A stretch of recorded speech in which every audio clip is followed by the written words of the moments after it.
Hello and good evening. I'm Mohana Priya. Welcome to News on 2. Ex-Prime Minister Datuk Sri Najib Tun Razak's wife, Datin Sri Rosmah Mansor, pleaded not guilty in the Kuala Lumpur Sessions Court today to 2 counts of receiving bribes totaling 1.5 million ringgit in the implementation of the project to supply and install solar energy at 369 rural schools in Sarawak 2 years ago. Datin Sri Rosmah, 66, made the plea after the charges were read out to her before Judge Azman Ahmad. For the first count, Datin Sri Rosmah was charged with dishonestly soliciting for herself, made through her former aide Datuk Rizal Mansor, 44, gratification to the amount of 187.5 million ringgit, or 15% of the value of the contract for the project from Jepak Holdings Sdn Bhd Managing Director Saidi Bang Samsudin.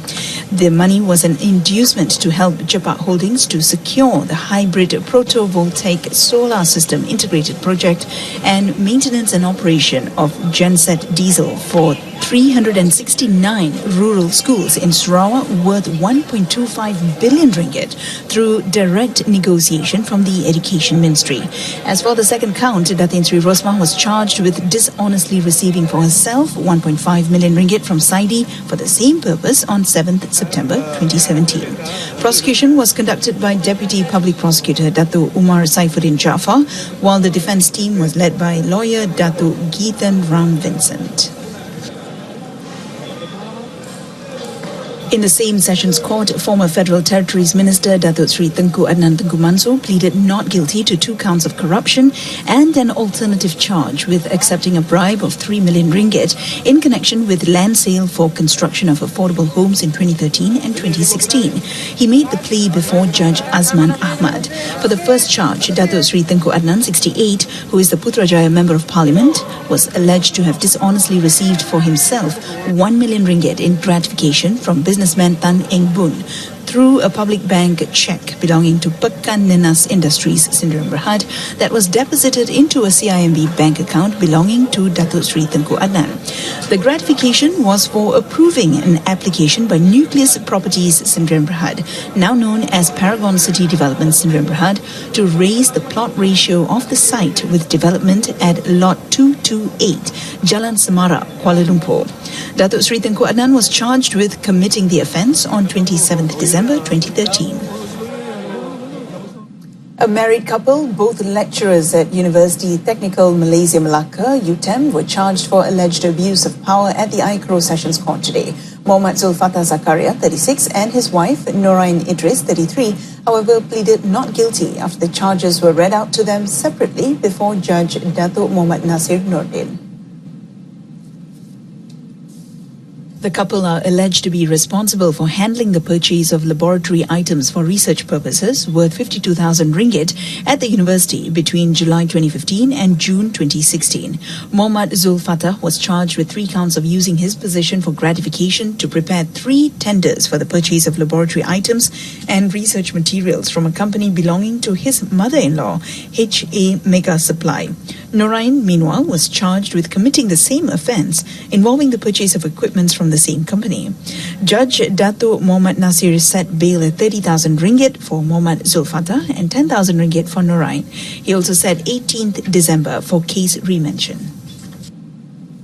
Around 64,632 individuals aged between 18 to 44 have been declared bankrupt in the last 5 years for not being able to repay their loans, according to Deputy Prime Minister Datuk Sri Dr. Wan Azizah Wan Ismail, based on a report compiled by the Department of Insolvency.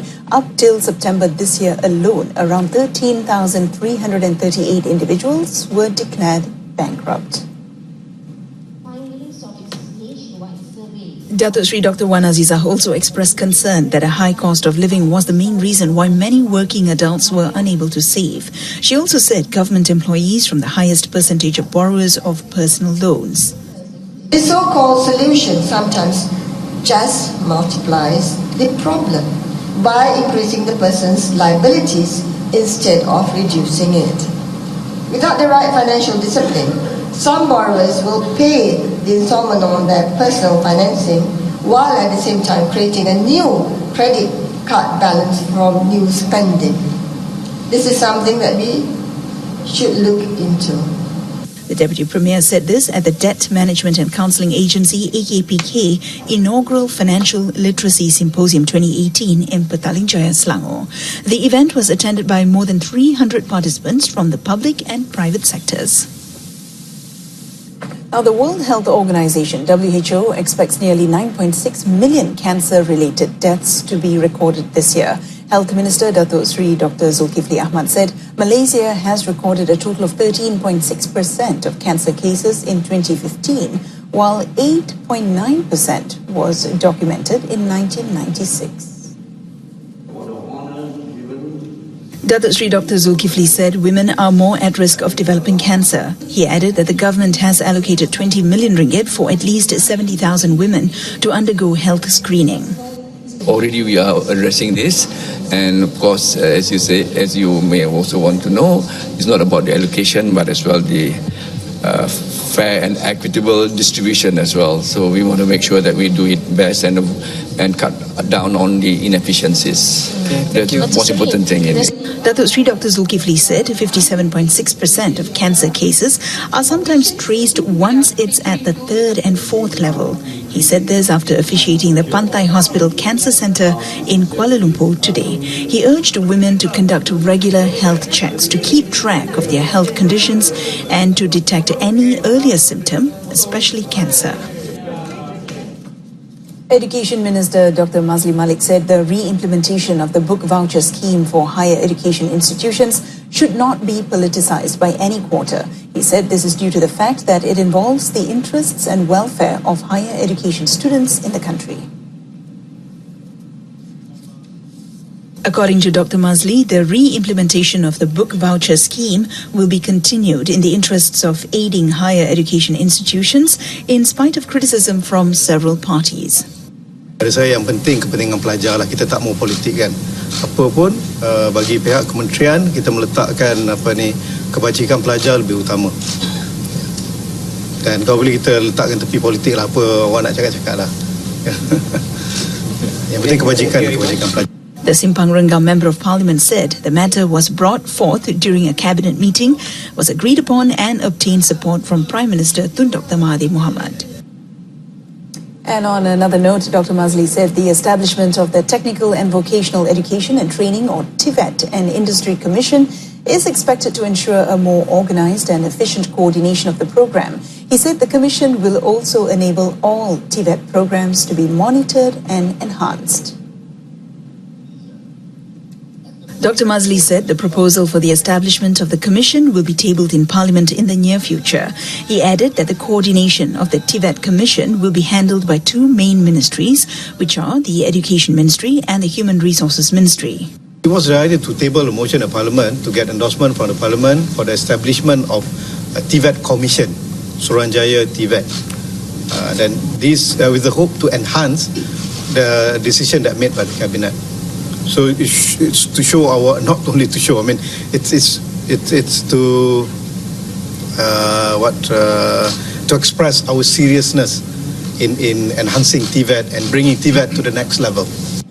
Dr. Mazli said this after attending the National Industrial Dialogue 2018 on the best practices in building a TVET economic landscape held at the Putrajaya International Convention Centre in Putrajaya today. A National Anti-Drug Agency, or AADK, Special Tactical Response and Investigation Key Enforcers, or STRIKE team detained a husband and wife for literally abusing drugs in front of their child, among others, during an operation conducted in Kuala Selangor and Tanjung Karang. The operation comprised of Selangor and Kuala Lumpur AADK STRIKE personnel in the areas of Jerang, Bestari Jaya, Sungai Kajang and Tanjung Karang, which took place from Monday until early today. According to Kuala Selangor AADK Chief Khairul Nizam bin Abu Samah, the operation detained a woman along with 3 children aged between 4 and 7. A drug addict injured himself while attempting to escape capture